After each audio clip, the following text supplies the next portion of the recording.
যুদ্ধবাজ, একরোখা কিংবা জেদি নেতা হিসেবে বিশ্বব্যাপী নিজের নাম এক প্রকার প্রতিষ্ঠাই করে ফেলেছেন মার্কিন প্রেসিডেন্ট ডোনাল্ড ট্রাম্প। ইচ্ছে হলে যুদ্ধ বাঁধানো কিংবা একরোখার সিদ্ধান্ত তার নিত্যদিনের ব্যাপার। বিশেষত দ্বিতীয়বার আমেরিকার প্রেসিডেন্ট নির্বাচিত হওয়ার পর থেকে তার জেদের নানা রং দেখেছে বিশ্ব।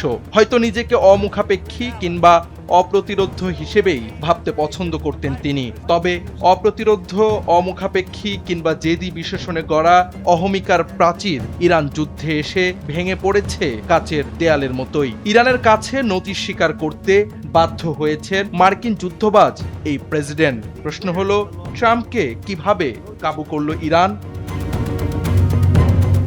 বিশ্লেষকরা বলছেন হরমুজ প্রণালীর ওপর ইরানের নিয়ন্ত্রণই মূল বিজয়, যা মূলত 5+ স্টার রেটিং প্রাপ্ত দেশের সর্বোচ্চ বিদ্যুৎ সাশ্রয়ী ওয়ালটন এসি। স্মার্ট কমফোর্ট এখন নেক্সট লেভেলে। প্রভাবশালী মার্কিন প্রেসিডেন্টকে নতি স্বীকার করতে বাধ্য করেছে এবং ইরানকে বিশ্ব অর্থনীতিতে তার প্রভাব ধরে রাখতে সহায়তা করেছে। বিশ্বের গুরুত্বপূর্ণ জ্বালানি পরিবহন পথ খোলার ওপর যুদ্ধবিরতির কার্যকারিতা নির্ভর করছে। ফলে তেহরান পরোক্ষভাবে বিশ্বের জ্বালানি বাজারে গুরুত্বপূর্ণ প্রভাব নিশ্চিত করেছে। ব্রুকিংস ইনস্টিটিউশনের জ্বালানি বিশেষজ্ঞ সামান্থা গ্রস বলেছেন, বিশ্ব অর্থনীতিতে বড় ধরনের বিপর্যয় ঘটাতে ইরানের বেশি সামরিক শক্তির প্রয়োজন নেই।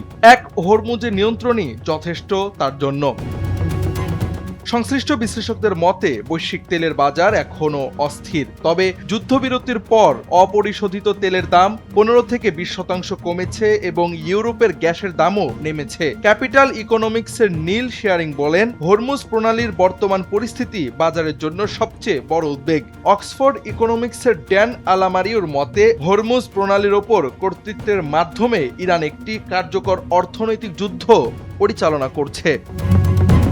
সব মিলিয়ে কথা স্পষ্ট, মার্কিন জোটের হরেক রকমের মিসাইল, ড্রোন আর গোলাবারুদের বিপরীতে ইরানের কার্যকরী হাতিয়ার হরমুজ প্রণালী, যে হাতিয়ার দিয়ে ইরান কাবু করেছে যুক্তরাষ্ট্র ও ইসরায়েলের সামরিক জোটকে। তেলবাহী জাহাজ আটকে দেওয়ার মাধ্যমে যুক্তরাষ্ট্রকে ফেলেছে বৈশ্বিক চাপের মুখে, যে চাপে কাবু হয়েছেন মার্কিন প্রেসিডেন্ট ডোনাল্ড ট্রাম্প, করেছেন নতি স্বীকার।